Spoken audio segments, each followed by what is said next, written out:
They came for Reinhardt as he was sleeping, the door crashing open on a confusion of men and voices that snapped him awake. A shadow loomed over him, and he lunged for the Mauser atop the chest by his bed, only to have a hand clamp down painfully on his wrist.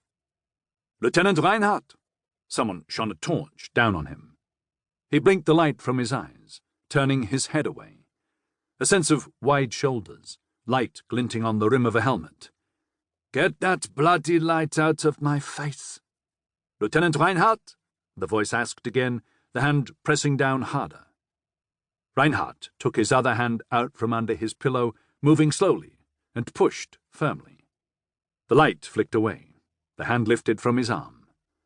Reinhardt saw a Feldgendarme, a military policeman, a sergeant, built like a beer barrel, standing over him.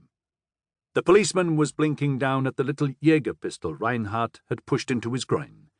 The sergeant lifted the pressure on Reinhardt's hand and stepped back carefully. "Apologies for waking you," said a lieutenant, stepping into view. "Make it sound like you mean it," Reinhardt said, as he shifted himself up and swung his legs out of bed, lowering the pistol and levering the safety catch down against the grip. Behind the lieutenant stood 2 more Feldgendarmes and Sergeant Bra. "What time is it?" "Not far off 3 in the morning," answered the lieutenant. "For Christ's sake, Lieutenant!" Reinhardt tossed the pistol on his pillow and collapsed back onto his bed, an arm across his face. "Who are you, and what do you want?" "Lieutenant Uwe Krantz, Feldgendarmerie. You are the commanding officer of Private Willy Sattler?" Reinhardt hauled himself back up, paused as he began threading his arms into a shirt. "What's he done now?" "Now?" Krantz repeated. "Willy Sattler, a one-man committee to end the war." "Private Sattler's accused of murder, Lieutenant. It's no joking matter." "Murder?" Reinhardt repeated. "Who?" "Never you mind that. What do you mean? Private Sattler was confined to quarters, wasn't he?" "Who told you that?" "What's going on?" "Lieutenant Otterstedt told us, and told us where to find you." "He did?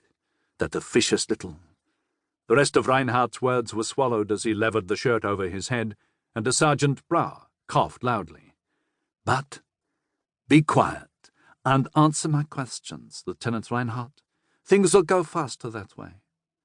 Krantz looked barely older than Reinhardt, and he looked like a competent enough man. But his uniform was spotless next to the filth that creased Reinhardt's where it was draped over the chair by his bed, and Reinhardt could not help feeling that twist of contempt that the infantry had for those who fought the war at the rear. Besides, however irrational it was, Reinhardt felt the urge to needle him. And Otterstedt, when he got his hands on that creep. "Yes, Private Sattler is confined to quarters." "What was he confined to quarters for?" "Insubordination." "Private Sattler was a pioneer in your platoon, is that right?" "Yes." "What do you mean, was?" "You answer my questions, Lieutenant. Not me, yours. A pioneer. Familiar with explosives, demolitions, things like that?" "Things that go bang, Lieutenant." "Exactly," said Reinhardt, unable to keep the contempt from his voice.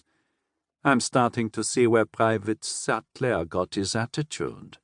Look, Krantz, if you don't start answering my questions, it would be easier to show you, Lieutenant. Get dressed." "What I'm trying to do," said Reinhardt, hopping from one leg to the other as he pulled his trousers on. "Will you at least tell me what has happened to Sattler?" "Private Sattler has taken his own life, and the lives of several Feldgendarmes." Reinhardt paused as he swung on his jacket, one hand patting his pocket for the letter from home. "What? Why?" "Because he had just blown up a house full of officers, Lieutenant."